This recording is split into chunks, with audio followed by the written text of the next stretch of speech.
होली की आत्मा। बचपन से शहर में रहने वाला मनोज इस साल होली की छुट्टियों में अपने गांव दुर्गापुर वापस आता है, जहां उसे देख पूरा गांव खुशी से झूम उठता है। जब गया था तब इतना सा था और अब देखो कितना बड़ा हो गया है। हाँ सरपंच जी, जब मैं गया था तब आप भी बहुत जवान थे और अब देखो कितने बूढ़े हो गए हैं आप। चलो चलो, बढ़िया है। बच्चा घर वापस आ गया। इसी खुशी में आज रात पार्टी होगी। क्या बात है, गांव में भी पार्टियां होने लगी। वैसे अगर पार्टी की बात है तो आज क्यों सीधा होली पार्टी करते हैं।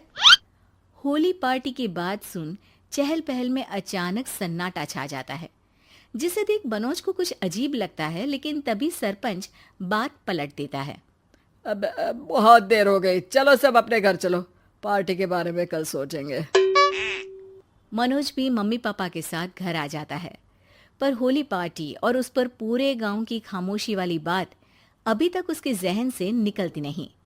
पापा, होली पार्टी की बात पर सब चुप क्यों हो गए थे। अरे होगी उनकी कोई अपनी बात। मुझे गांव की पंचायत ही थोड़ी पता है। थक गया हूँ, चलो सो जाते हैं, कल बात करते हैं। पापा की बात मानते हुए मनोज भी सोने चला जाता है। आज तो छुपा लिया, लेकिन हफ्ते बाद जब होली का दिन आएगा तब इसे कैसे रोकोगे। अगली सुबह सूरज के साथ ही मनोज भी गांव घूमने निकल जाता है, जिस पर रास्ते में उसे अपनी ही उम्र के कुछ लड़के भी मिलते हैं, जिनसे दोस्ती कर अब वो उनके साथ घूमने लगता है। इसी तरह कुछ दिन बीत जाते हैं और होली नजदीक आने लगती है। दोस्तों, होली में 4 दिन ही बचे हैं, पर गांव में उसकी कोई तैयारियां क्यों नहीं दिख रही। क्योंकि यहाँ होली नहीं मनाई जाती। अरे पर ऐसा क्यों। वो राजा भूषण। अरे तुम 4 दिन के लिए आए हो, क्या इतना सोच रहे हो। चलो कुछ खाने चलते हैं। इसी के साथ एक बार फिर होली की बात को टलते हुए देख मनोज को शक होने लगता है। वो घर पहुंचते ही इंटरनेट पर अपने गांव और राजा भूषण के बारे में जानकारी निकालने लगता है। क्या?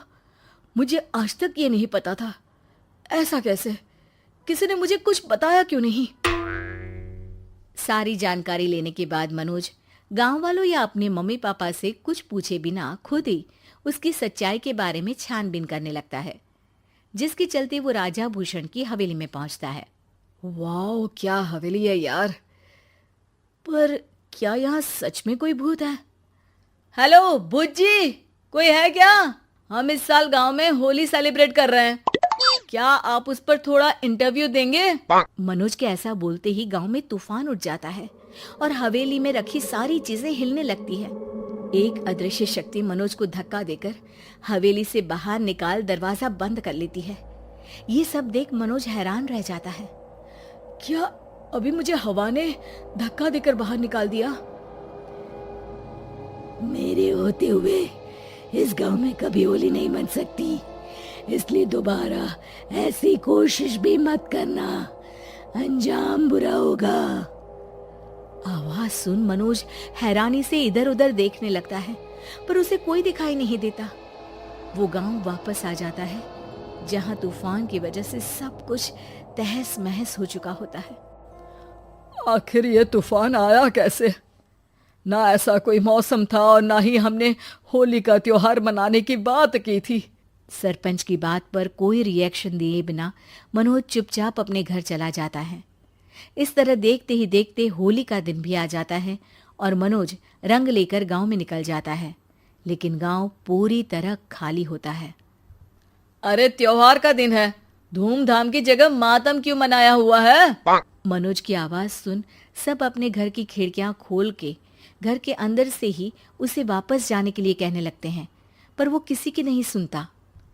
तुझे पहले भी समझाया था, अगर होली खेलने की कोशिश भी की तो अच्छा नहीं होगा।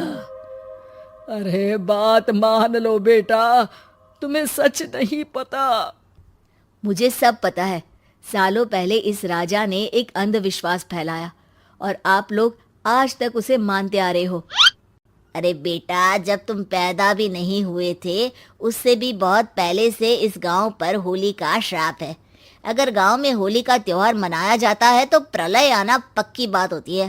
राजा भूषण इस सब में नहीं मानते थे और त्योहार मनाने लगे, जिसके चलते होली वाले ही दिन पहले उनके बेटे की और फिर उनकी मृत्यु हो गई। तभी से गांव की रक्षा के लिए उनकी आत्मा उस हवेली में रह रही है। सबकी बातें सुन मनोज उलझन में पड़ जाता है। सोचना भी मत मनोज, अगर तुमने इस परंपरा को तोड़ने की कोशिश भी की तो उसका परिणाम इस गांव और गांव के लोगों के लिए अच्छा नहीं होगा। मुझे भी यकीन नहीं हो रहा कि आप लोग एक बेतुकी बात को मानकर सालों से रंगों के त्योहार को मातम की तरह मनाते आ रहे हो। मनोज किसी की कोई बात ना मानते हुए पूरे गांव में रंग बिखेर देता है, जिसके तुरंत बाद वहां तूफान के साथ बिजलियां गरजने लगती है। अचानक मौसम में ऐसा बदलाव देख जहां मनोज कंफ्यूजन में आ जाता है, वहीं गांव वाले डर से सहम जाते हैं।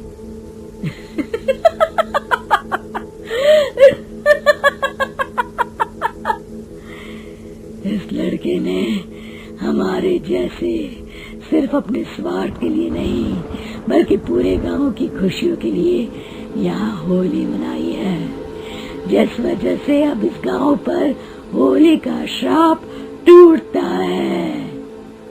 ऐसा बोलकर राजा का भूत वहां से गायब हो जाता है, जिसके बाद गांव के लोग धूमधाम से होली मनाते हैं।